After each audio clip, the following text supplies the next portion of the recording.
The World Is Not Enough was Pierce Brosnan's third Bond film in just 4 years, and the secret agent's 90s resurgence would continue into the new millennium. By now, Pierce was a bona fide movie star and able to flex his acting muscles a bit more with this one. After two classic action adventures in GoldenEye and Tomorrow Never Dies, producers felt that it was time to take more risks with the story. Neil Purvis and Robert Wade were brought in to bring fresh new ideas. Despite them having as many hits as misses, they did start with a bang and continue to be trusted screenwriters even now.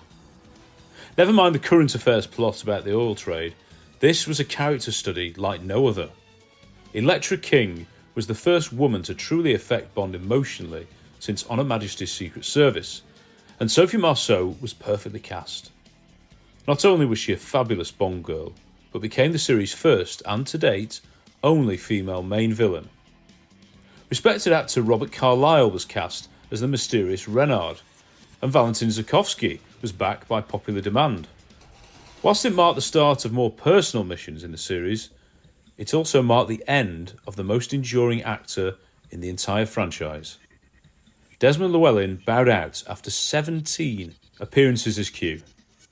His perfectly judged final briefing with 007 was a fitting send-off. Denise Richards has divided fans, shall we say, for 25 years, with her turn as Dr. Christmas Jones. She did bring levity to the film though, and her character has recently seen a real resurgence in affection, much like the film itself. David Arnold, the composer, was now in his stride, not only scoring his second Bond film, but writing 2 songs. His action music accompanied the memorable pre-title sequence boat chase along the River Thames in London, which was the longest until No Time to Die. These are just some of the parts that created what many now deem to be an underrated gem. It may have a few rough edges and misjudged moments, but it's successful in nearly everything it sets out to achieve. We want Bond fans to acknowledge its greatness, and we gathered to discuss why we love the film so much. As ever, we want to thank you guys for contributing with your positive thoughts. Was The World Is Not Enough the first time anyone had been to the cinema to see a Bond film? Mine is not much more interesting than I bought a ticket when I would see it. But like, I was a Bond fan by then already. It wasn't like my introduction because, of course, this was the time when ITV had the 011 series and they were screening them all. And it was the sort of thing where I'd heard about it through family members who were fans, or at least casual fans. I had never seen it, so like weirdly, the first one I ever saw was Dr. No when it was on ITV, and obviously they screened all of them up to the release of The World's Not Enough. So it was kind of like a crash course every week in the whole series, and then that was the first one that I'd seen, and I guess I was hooked. I must admit, I've got zero memory of seeing it. I just know that I did. I've got no memories at all. I've barely got memories of seeing Die Another Day. But obviously, I must have enjoyed it because I'm still here, and I've always loved that film. So it did a good job. Some of it did a good job. Presumably, when you watched it at the cinema, you must have had the thing, right, this is the first time I'm seeing it on the big screen, or can you not even remember that? Like, barely. Like, I don't understand like why I've got very little memories. I mean, to be fair, like my childhood cinema memories are patchy at best. I can remember the Star Wars special editions and the Phantom Menace and like being the movie, but other than that, it's kind of, it comes and goes. But yeah, I mean, as I say, I must have obviously really loved it. Probably was too young in hindsight. Like, I probably was too young to have seen that film, but you know, I didn't do any harm. I'm fine. I'm very willing to apologize. But yeah, it was because after that, like, I got the PS1 game, and heaven help me, like 007 Racing. Technically I got the Tomorrow Never Dies PS1 game because of course this was the time they were still like two to 1 year behind whatever the film was in the release like schedule. Cars. Yeah, I was fully paid up like Bond fan straight away after that. I was for all the stuff for Christmas, and it was great. It was definitely an indoctrination one way or another. Yeah, I wasn't a really big cinema goer until like 1999. Obviously, watched all the Bond films on video, my granddad's video player. But obviously, 99, you had Matrix, Mummy. I think I went to cinema every week, and obviously towards the end of the year, Bond films coming out. And obviously, big fan of Bond. big fan of Denise Richards at the time because of Yes. Wild Things. She's still got on VHS somewhere. I still Um, VHS, yeah. and big the whole cast was just, even Robert Cox, a big Train Spotting fan. Yeah, just remember that whole year of going to the cinema just changed everything to watching things on the big screen, and yeah, just remember buzzing coming out of it. It was great. Obviously, the whole build up of it's got the Millennium Dome, which obviously everyone knows now as the O2. Yeah, it was just a great fit into the end of the year. You're from London, Paul, so was there anything extra special knowing that it was in like your home city, I suppose? I don't remember. I don't know. Obviously, Waterloo does crazy things for films nowadays. Yeah. I don't know if they did anything back then, but there was just the buzz all around. Obviously, the big introductory scene in London. It was just a go-to film to see. I don't know why I was probably a bit too young to see GoldenEye. Obviously, I had the video game, and I didn't watch Tomorrow Never Dies. But that whole '99 going to cinema every week, like it was obviously well renowned as the best year of film. And I think World Is Not Enough is Pierce's best outing, but we'll come to that later. Good lad. Get it in. Yeah, I mean, I think we spoke about this on another episode, but London and England hasn't featured massively in the Bond films, you could say, until The World Is Not Enough. Since then, it's been a key part in nearly every one of the Bond films. Yeah, So I'd say it was quite amazing when you saw the MI6 building in GoldenEye. yeah, Thinking, yeah, oh, London. yeah, It was that's just, true. Actually, one yes, you are right. shot as the bus came by. Yeah, That was it. was that it for London? Yeah, it was. It was That just virtually, yeah. In Tomorrow Never Dies, you go in the car with Moneypenny and Bond, don't you? yeah. But yeah, it was that oh, it's London, and it was just the MI6 building. So yeah, it was Tomorrow. World Is Not Enough. That's really put it on the map. Majesties, of course, if things had worked out differently. Yes, of course. Everybody knows the bit I'm talking about. This is kind of funny to think of like an alternate history, like maybe, as you say, London may have been more of a thing if that had been it. I don't know, like it seems like the exoticism of different locations is less of a factor in some way. And funny we're talking about this, it's almost like London is exotic within that series because we see so little of it outside of usually interior shots of M's office or whatever, and that's it. It's off somewhere else. But it was like I found it revisiting it like more recently. I found it interesting how much of London was a character really of its own in that pre-house, especially with, as you say, like the Millennium Dome and the stuff around the Millennium and that was happening then. It really fed into the feel of the film, I think, in that opening, and it's something, as you say, that carried on essentially throughout the Craig era, particularly in Skyfall, but obviously in a lot of them. Yeah. I mean, it is an international franchise, isn't it? And I know we might have been to London not as many times as each other, but to us it might not be as glamorous, but it's one of the most glamorous cities in the world for people who aren't from Britain, I guess. And you play your A game, don't you? You want to have when you've got the chase at the beginning, you want the houses of Westminster in the background. That's what the tourists will want to see. That's what Bond fans from all over the world want to see. Unfortunately for me, I did not see this at the cinema, but I do distinctly remember when the film was released and the run up to that. We had they released posters and all sorts of memorabilia in relation to the film in conjunction. And I always remember I had a massive one sheet on my bedroom wall. I was ingrained in this film without actually having had the theatrical experience, which was a unique way to actually learn about it and know what it was all about. I think I first saw this when it was on VHS, and you bought the collector's edition, when you've got all the faces on them. And of course, it would have been 2 years ago when we first saw it at the cinema, when they were doing the anniversary reruns. But location-wise, I mean, this is absolutely one of the best films that showcases London, along with Skyfall, I would say. And I mean, it just visits so many wonderful locations around London. And like you just said, London is almost a character in itself, and you can't underestimate it. And I love this opening scene. I was watching it the other day, actually, and I still believe it's one of the best opening scenes. And up until No Time to Die was the longest pre-title sequence. In terms of locations, I mean, we've all visited certain locations that feature Westminster Bridge, along the Thames, so forth, MI6. But I've never specifically visited any of those locations. So perhaps that will have to be a recce for us, Mr. Pickup, and everybody else. The build up to the film, there was an awful lot of press about the Millennium Dome, because it was weird. I mean, people forget this, but it was sort of seen as a bit of a disaster, wasn't it? The first year, yeah. even though apparently it was the most popular tourist attraction in the country while it was still open. Now, because the O2 Arena's there, which is really successful, and we've been able to see Cue the Music there, so there's another Bond connection.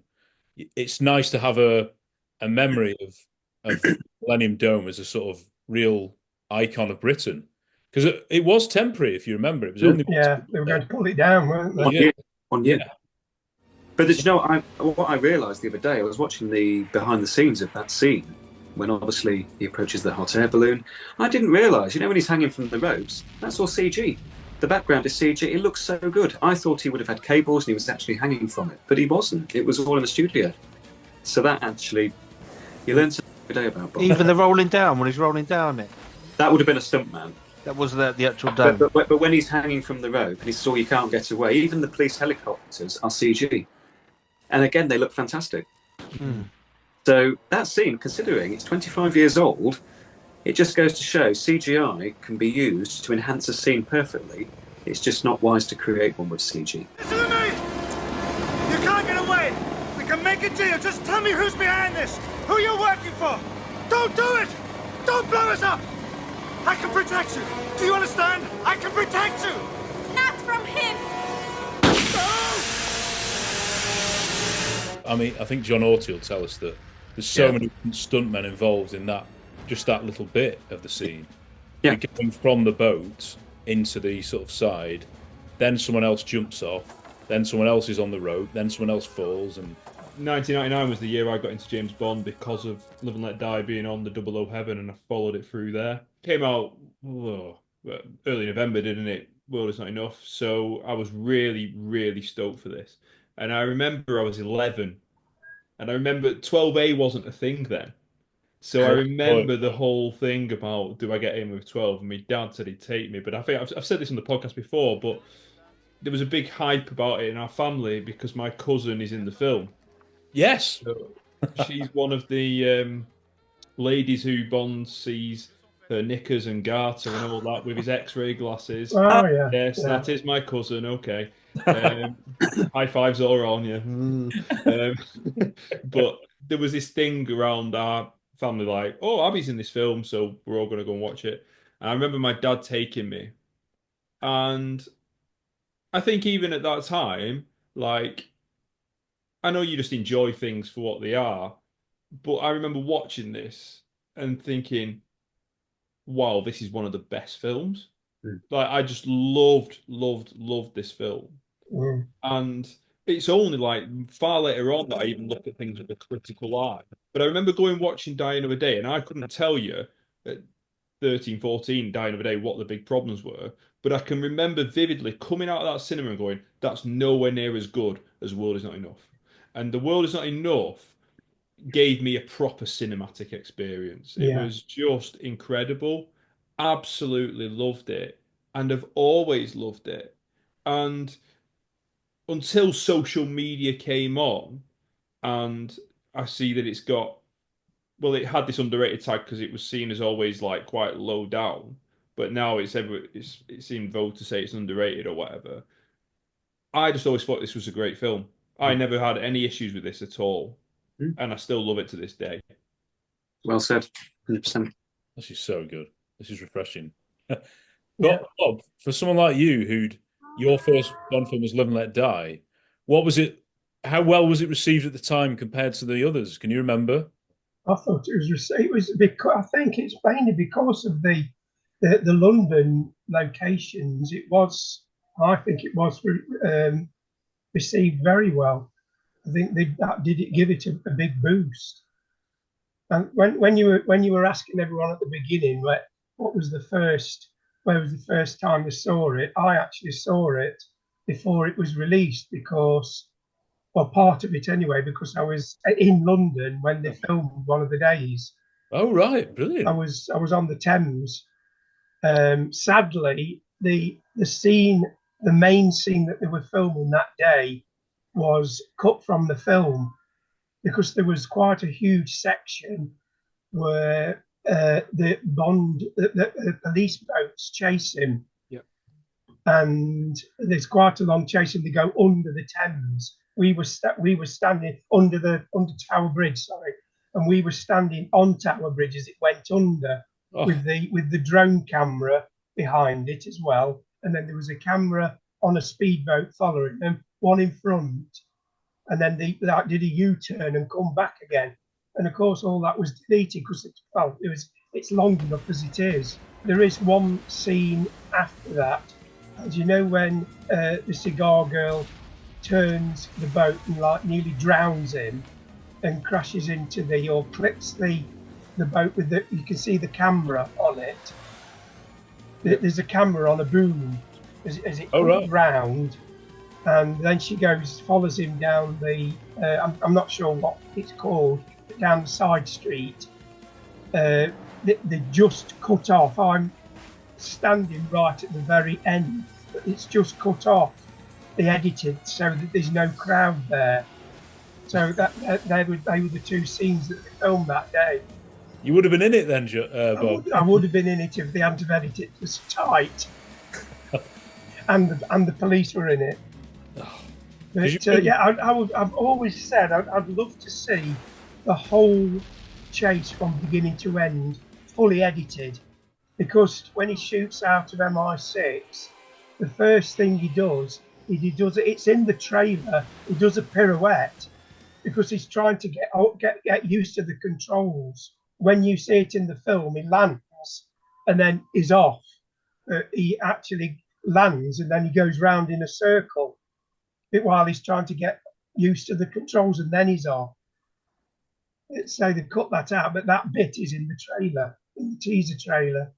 Wow. I mean, it's pretty long as it is. Yes, I know. We want to see the longer version.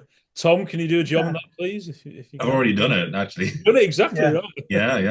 If anyone wants to see it, it's done. Yeah, love to see it.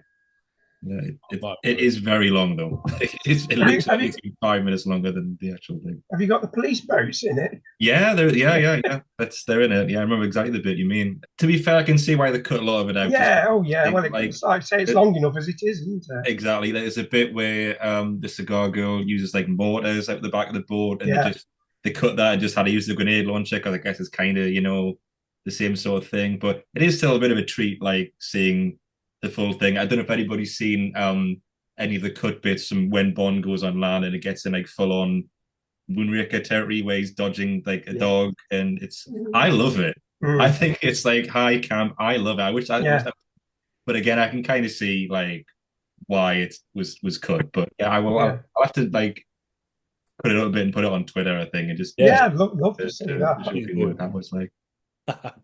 Tomorrow Never Dies. I didn't see with you first time. I went to see it with my mate Ben. It was his birthday on the day it was released, so I persuaded him to have his party to watch that.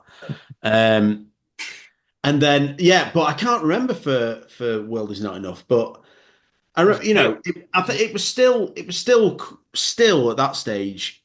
Growing up watching Bond, but there weren't any new Bond films. And then GoldenEye came along. Still, by the time World Is Not Enough was released, it was amazing that they were making new James Bond films, and there was one every couple of years. And I remember being excited for it. We thought the title, "Whoa, that sounds quite." I remember thinking that sounds quite romantic, or I don't know. I remember us, being interested, keeping tabs on the casting. Robert Carlyle, I think we were aware of. Denise Richards, we were certainly aware of, and Sophie Marceau, which was sort of typical Bond casting, and probably still is actually for a female. A bit like Eva Green being cast, someone who was in like a historical epic a few years before, from like French. It was almost very similar, and I hadn't thought about that. Thinking, very Bond casting, and then I remember us really enjoying it. I think Dad had a complaint, and sort of we did by, as a bit of, I don't know, copying him, that both GoldenEye and Tomorrow Never Dies, there was too much action. But I remember it being said that for World Is Not Enough, there was a bit more story to it, or there was a bit more, the talking. There were more talking scenes and calmer bits and stuff to fast forward through. No. We would definitely watch them. So yeah, I remember that. And then obviously, as we said on our review, we saw it on the aeroplane. Yes. Yeah. Although they fast forwarded through the pre-title sequence. Yeah, because it wasn't a long flight, was it? Was it like Tenerife or something like that? Yeah. So it was like 2 hours, I think. I think it might have been Marbella. No, but yeah, so they had to fast forwarded the pre fast forwarded, yeah. Oh well, GoldenEye famously, they on planes when they showed it, then they cut out the planes blowing up. You know, the MiGs over 7 Sam, your first one was Casino Royale, wasn't it? At the cinema, I remember. Yeah. So I was 11 for that. So yeah, I was able to watch Star Wars in '99, but yeah, I think a Bond film in '99 was not. So like Phantom Menace, I think was like one of my first films ever in the cinema. It was wasn't it? I remember that. Yeah. So so I didn't watch it in the cinema until 2 years ago, and I know I watched Math. I saw it with Math, and I can't remember if you were there too, Tom. But no, I was away. I missed it. I think it was just. Was it just us two? Yeah, no, I've remembered that. I meant to mention that actually, Sam. I think it was me, you, and Betty. Oh, was it Betty? Was that yeah. A very romantic evening. That's who was just there to spoil it. Yeah. Me and Math. But no. I mean, I can't say I was very aware at the time that it was out. I mean, I was aware of Bond at the time, but I don't think I was fully aware of Brosnan's Bond, just because that wasn't what I was being brought up with, and it wasn't really at the forefront of things. But I do remember, the poster. I remember, my cousins were given like the 007 cards, and I remember seeing, Electra's card and the Q-boat card. There was very, certain kind of iconic pieces of imagery from that film and visuals that just kind of stayed in my head. And I think I caught bits of it on TV, I think, but I didn't really watch it properly until I did the run of all the films prior to Casino Royale, when I was watching everyone that I didn't see before. And I think The World Is Not Enough really did hit because that was the one that I ended up buying afterwards, before I got the DVD sets. It was the VHS that I ended up getting. What I enjoyed so much, I think I was 10 at that point, was just because it really felt like it was kind of, for use of a better, word or anything, like straddling two eras. It really felt like it was doing what it did to be a classic Bond film, kind of similar instead as GoldenEye and Tomorrow Never Dies, but it did have an additional layer. So kind of, what Matt was saying about kind of the additional, the kind of the deeper story. It was something that hadn't been done too often, where it felt like, you've got the Bond formula, but then there's something else to it. And does that means, more scenes in London or more scenes with MI6, M being at the forefront. You have a Bond girl where there's more to her, and she ends up being the villain.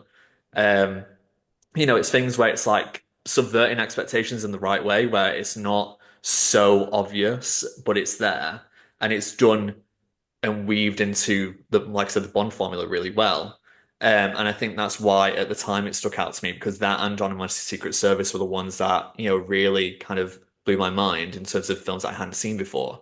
And obviously those films, in some ways are quite intrinsically linked in kind of themes and kind of the links. I know I've spoken about that before, and I know Tom has as well. Tom Mason has too, a lot. So I think it's great in retrospect, because at the time I didn't see it and I didn't really feel it. But obviously moving forwards and kind of analyzing these films as much as we do, now you can, see, oh, that's really clear, that's really obvious.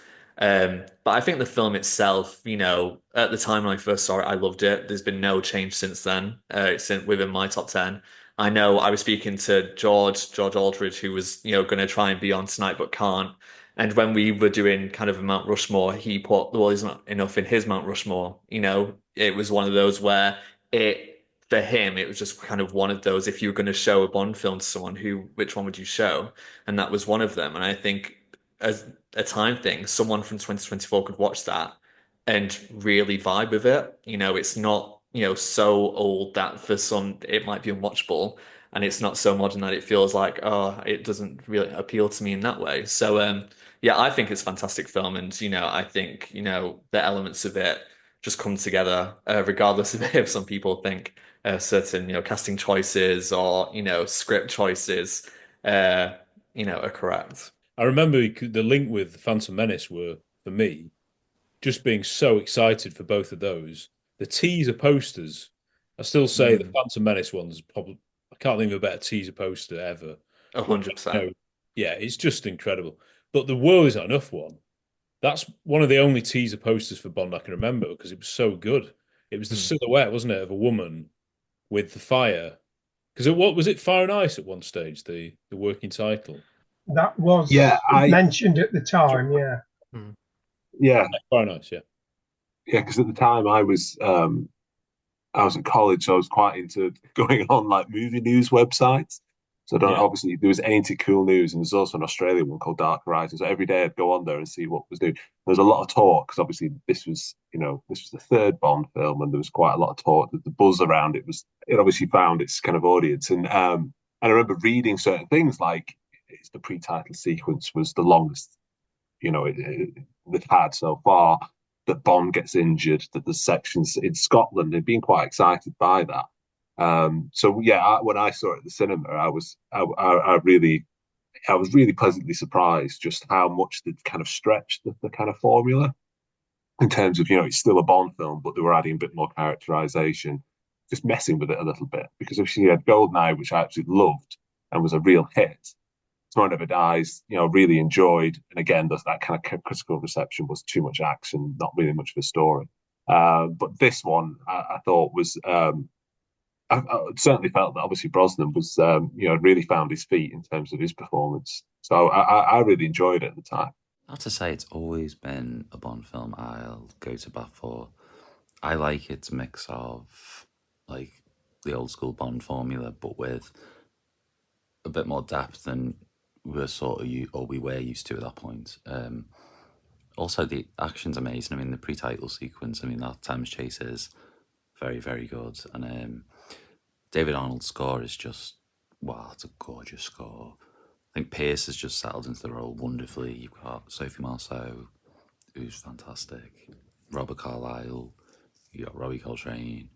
And as much as people rag on Denise Richards as Christmas Jones, I think she does come in handy in the film, which I think needs to be acknowledged. And all around, I think it's a very, very good film. So I'm happy to celebrate it with you guys and everyone else. So this was my intro to Bond. Must have seen it first when I was about 5, maybe 6, something like that. I actually only saw the first half of it for a few years for some reason, but I loved it. The pre-title sequence, seen that countless times. It's one of the most memorable in the series without doubt. And also because it's mainly because it's a segment of mini action scenes, set pieces, and it's just devised so well, and just the excitement, the drama. I remember going to it as a kid, just loving every bit, the shots and the musical scores, the beats, everything. David Arnold really goes like all cylinders on the music, the score of it. But more than that, he really pays tribute to John Barry in a big way, because he gets that balance of one hand doing the action and the drama, and also the romantic cues as well, And the submarine actually track at the end, listen to that quite a lot, and that really, you really feel the drama there and the jeopardy, but also the drama within the characters as well, like Renard and so on, and that's really brought to the forefront from Michael Apted's own kind of background in TV and making soap operas. He really, really does develop the characters and make them have a lot of depth and, obviously layers and twists, of course, as well. It is one of the ones that is still very underrated, I think. Tomorrow Never Dies and The World Is Not Enough are, in the Brosnan, are two of the most underrated films in the entire Bond series, I think, and they really do hit all the marks of Bond films. But more than that, what they did was, like a lot of the Brosnan films, they really kind of went to a level of being, kind of adding something new to the Bond formula by having more personal stories in there, having Bond have more of a connection to the characters, and then seeing some of that emotion, but not in a subtle way, not too on the nose, and that's something really commendable, I feel. There used to be a thing that Bond fans said that the third film, you really hit your stride, don't you? Goldfinger for Sean, Spy Who Loved Me for Roger, Skyfall. I mean, maybe Casino Royale is seen as his best performance, but certainly Skyfall, you could say he's totally back, on top and all that. So there is something about having that difficult second album maybe off your belt. You can really suss out what is best for you, what is best for your Bond. Having said that, for Pierce, it's a bit different because he's got to react a bit more. He's got to act a bit more. This is perhaps, you could argue, the most romantic Bond film since On Her Majesty's. So there's a heck of a lot for him to do. Paul, do you think that Pierce in this, before you said you think it's his best film, do you think that's probably because of his performance? I think so. I think he seems really comfortable. I think he looks the best he's been. Yeah. He looks the best. And actually, with his acting, it may sound really stupid. I was watching it today. His acting when he's in the chair, and the turns of the facial expressions he's got a pull. I literally think he gives this film everything, and he literally looks like he's having a ball doing it. Watched it, and obviously when he gets one of the chainsaw people goes over and he says, see you at the lodge, and then the parachute comes up. See you back at the lodge.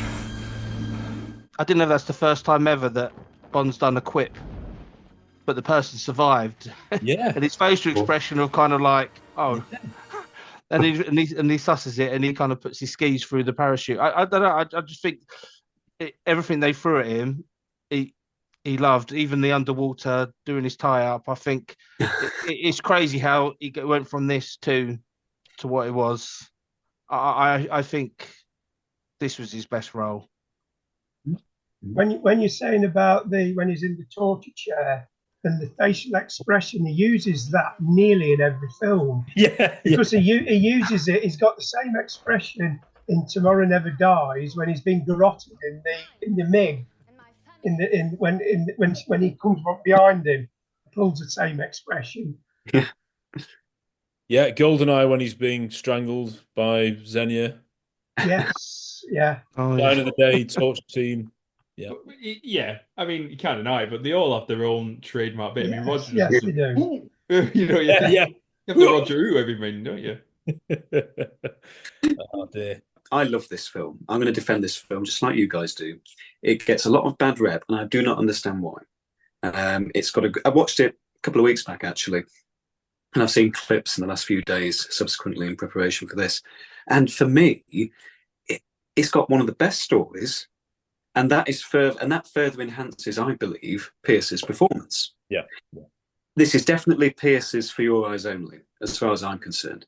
There are some really gritty scenes, and the same, obviously, the finale with Elektra when he's chasing her up the tower, Nathan's tower. He's enraged, and he's saying, "Call him off. I won't ask again." You can see it in his eyes. Call him off.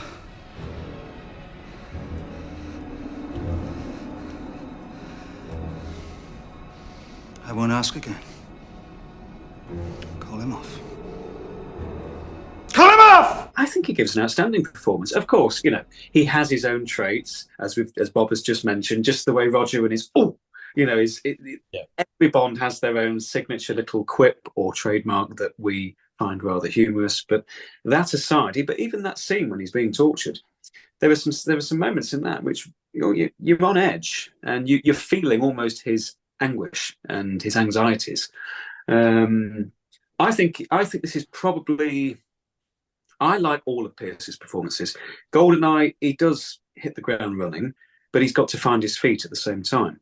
Tomorrow Never Dies, you feel he's just having an absolute ball, and he's still almost just trying to take in exactly what this role of Bond means to him and everybody else.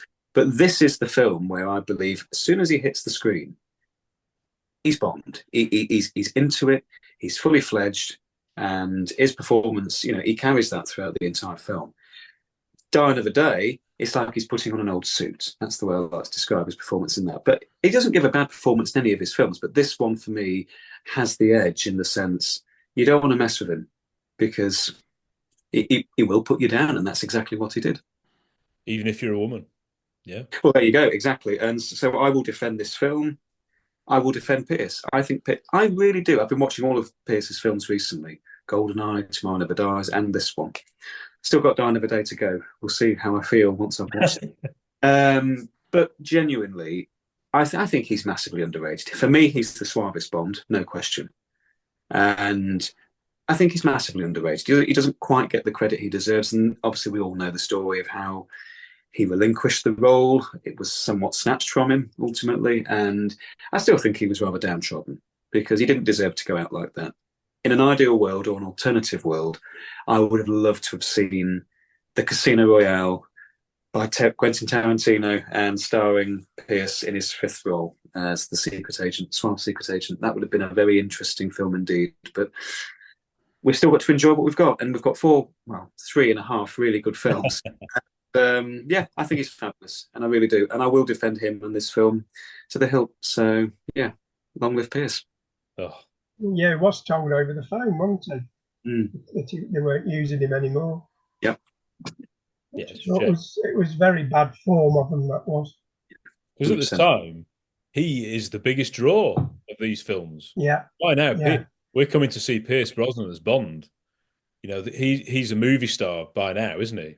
Yeah. GoldenEye, he wasn't really, was he? He was like on the fringe. TV star. Yeah. He'd been in a few films like Mrs. Doubtfire, as not a main character, but this is his proper movie star phase now, isn't it? Well, it was when Doubtfire came out, you knew that he'd been cast as Bond. Yes, yeah. I can remember seeing him in a different light because I knew he was going to be Bond, and he looked the part. What? He looked the part in that as well. Going into this one, I think maybe Math, we thought, come on, all we want is another GoldenEye, Tomorrow Never Dies action.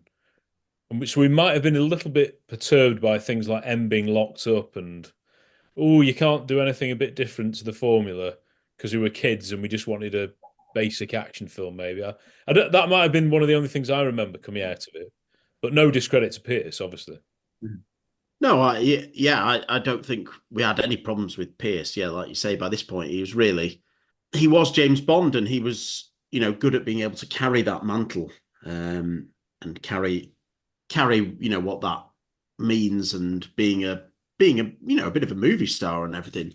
In terms of some of those other choices in the film, I think we were a bit like, we were far more, we probably still are traditionalists and stuff. So seeing seeing M locked up and with a blanket round her and, shouting, Bond, probably a bit like, well, I can't really imagine Bernard Lee being locked up. And, but no, you have to keep things fresh and do different spins on the formula, not getting rid of the formula, but just changing things and freshening it up and making it a bit different. So I think maybe we were a bit, sniffy or whatever to begin with, but I think as time's gone on, I've certainly learned to appreciate it for what it is and the choices it makes more and more. Best one. Ballsy choice of film. Tomorrow Never Dies is Pierce enjoying himself very much, but that's very much in keeping with that film. That film's a very run-of-the-mill, in the good way, action film, does everything well. And that is that's what that performance requires. This is a deep, meaningful one where you've got to buy into a relationship where he's falling for a woman who actually turns out to be the villain. Yeah. No mean feat, that. No mean feat. There's that famous quote that I think Barbara said, or Michael G. Wilson has said about Bond thinks he's found his Tracy, but actually he's found Blofeld regarding Electra King. And I think that, obviously, massive credit to Sophie Marceau, amazing performance, but massive credit to Brosnan as well. Because you've got to. It's a really weird one because he's got quite a lot of dimensions. He's got the aspect of romantically involved with Electra King. He's got the doubt, and then he's got the rage. But he's also got the fact that he's right when M's wrong. Yeah. He's got all these different layers that he's got to like juggle, and he does it brilliantly. It's class. It's absolutely class. I mean, I think like Goldfinger is Sean's most iconic performance, but I wouldn't say it's a massively layered one. I'd say it's more about him being a proper star. I wouldn't say that Roger's Spy Love Me is a layered performance either. I'd say it's almost the greatest hits of Roger in some ways.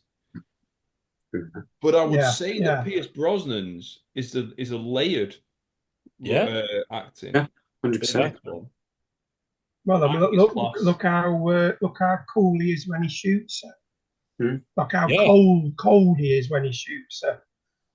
Because can you picture Roger doing that? Exactly. It'd be a bit too much, I think, maybe for the fans to actually. Well, the only other scene that springs to mind, and I forgot to mention this earlier, so I will just add it in quickly. It's the scene when they go into the bunker. Expecting Davidoff? He caught a bullet instead of the plane. Get off. Keep your mouth shut. You can't kill me. I'm already dead. Yeah. Not dead enough for me. You could show a little gratitude. I did spare your life at the banker's office. But that's right. I couldn't kill you. You were working for me. You delivered the money, killed King, and now you brought me the plane. What's your plan for the bomb? You first. Or could it be you don't have a plan? That bomb will never leave this room. Neither will you.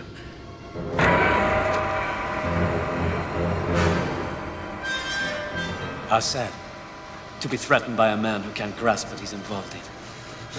Revenge is not hard to fathom for a man who believes in nothing. And what do you believe in?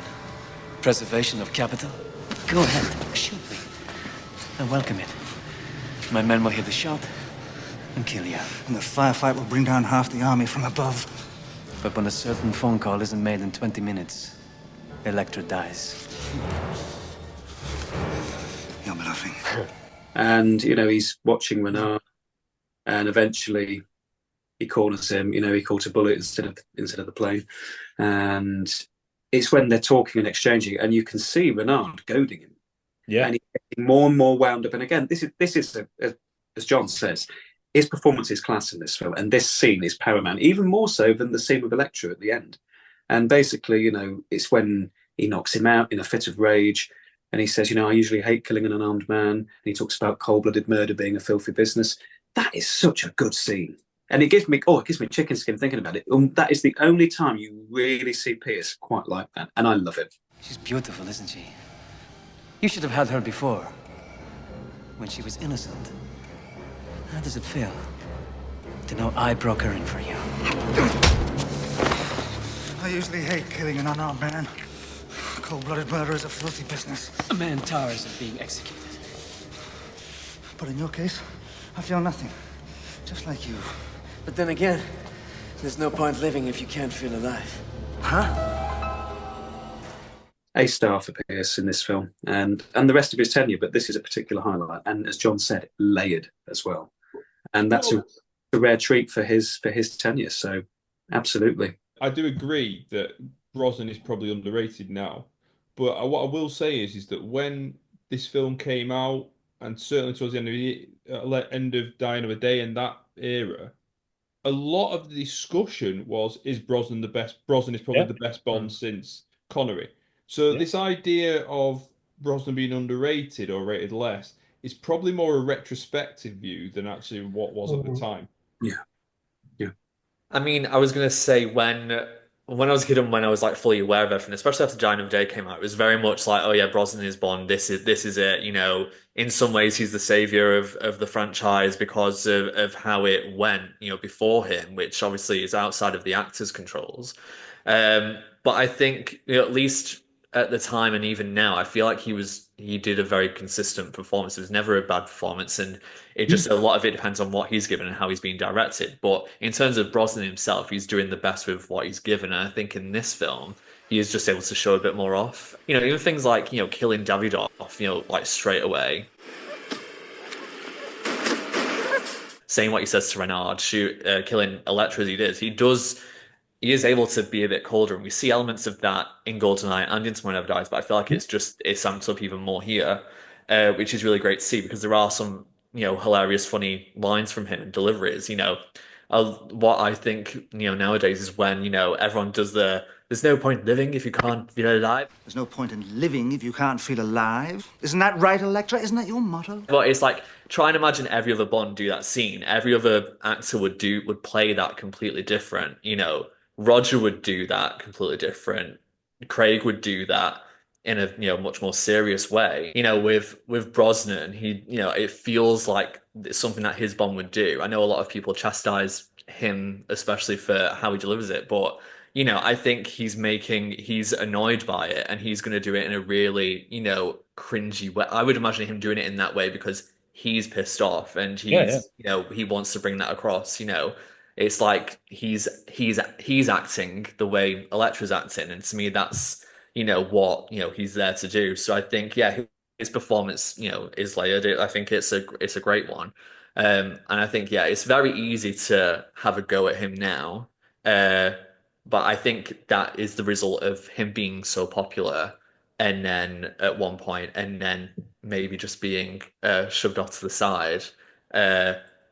Maybe because of jealousy, because of how popular it was, or maybe misremembering with own subjective thoughts about it, which is completely valid. But I think the box office and the success of that era speaks for itself at the end of the day, and that's the most important thing to Eon. Should be the most important thing to Brosnan and to everyone else who enjoys the films. You can't deny what happened. This marks, of course, the start of two other gentlemen's first, foray into James Bond, Purvis and Wade. And, whatever we say about them, good and bad, this is the start of let's put a bit more characterization, let's put a bit more personal stories into it. Because there's a marked difference from now on, isn't there? Every single Bond film from The World Is Not Enough is personal, isn't it? I'm pretty sure about that. It's either to do with his character, big things happen to him, storylines involving. For this one, of course, don't forget, of course, not only is there the Elektra storyline, which is huge for a Bond film, so have all that. There's also the building up that M thing. And yes, it gets split up with the timeline with Daniel Craig's tenure. But I still think that's probably because, Judi Dench is now massive Oscar winner. We can't just have her in one scene in the office and then we're done. So here there's a real attempt to put her in real pole position and be part of the plot. And you could argue, a bit like in Skyfall, she's the Bond girl in that. She's probably the second Bond girl, isn't she? Oh, we'll get onto that. No disrespect to Denise. We'll get onto her. Don't worry. But yes, Tom, Purvis and Wade, you've studied obviously the scripts an awful lot, haven't you? And how much of it do you think was down to them, and how much of it do you think was down to Michael and Barbara wanting a new direction, and how much of it do you think was due to Michael Apted? The answer is it's not entirely clear, but we can make some sort of guesses, I think. And it's clear that Purvis and Wade had an idea, as you say, of where they wanted to take things, I think. And if you listen to some of their behind the scenes stuff and interviews, it's really fascinating, and you can get this sense that they were trying to bring a little bit more, I guess, character, for want of a better word, into things. And I guess you can see that from their involvement in the films going forward. You can see a lot of sort of repeated tropes and that type. But one thing, when you do look at the drafts that are available, which I find really interesting, is the female characters, particularly Elektra and M, as you say, and also Christmas Jones. That's really down to Dana Stevens, who was married to Michael Apted, and she gets nowhere near enough praise. If you compare the second draft, which was just Purvis and Wade, the first draft rather, which was just Purvis and Wade, to her second polish that she did, it's astonishing just the difference in how much more, like the dialogue, particularly, and how much more well-rounded and fleshed out those female characters are. And I say that's largely there's always unsung people, I think, in Bond script writing. Often women, as you know, with the early films as well. But she's a particular case, I think, where anybody who's interested in how a Bond film can develop, I would suggest, because they're available online, but I can link them if anybody wants to read them. The 3 draft scripts of The World's Not Enough is fascinating, charting the development, because it's like a lot of the base ideas are there in that first Purvis and Wade script, particularly the script beats, but how it evolves and becomes more fleshed out when other people cast eyes over it and do their own things. It shows how collaborative it is as well, really, as a medium. And as you say, it's difficult, I think, to work out who particularly had input in what.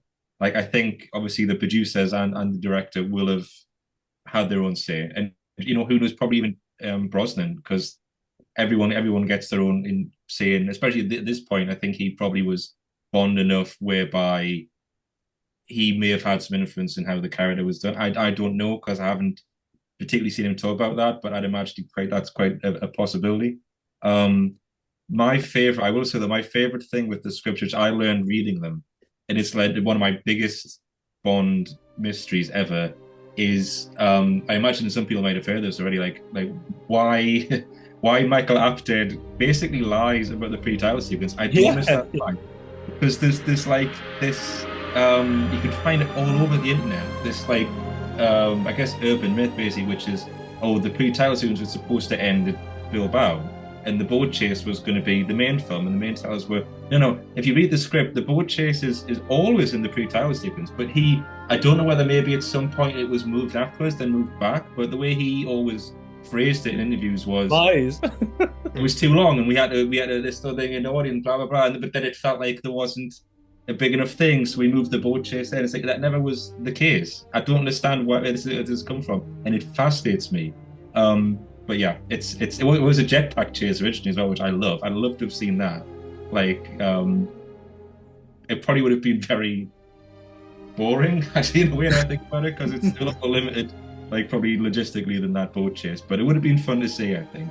Keep watching as part 2 of our celebration of 25 years of The World Is Not Enough continues with a look at the Bond girls and villains. Well, they're both kind of the same thing, really, aren't they?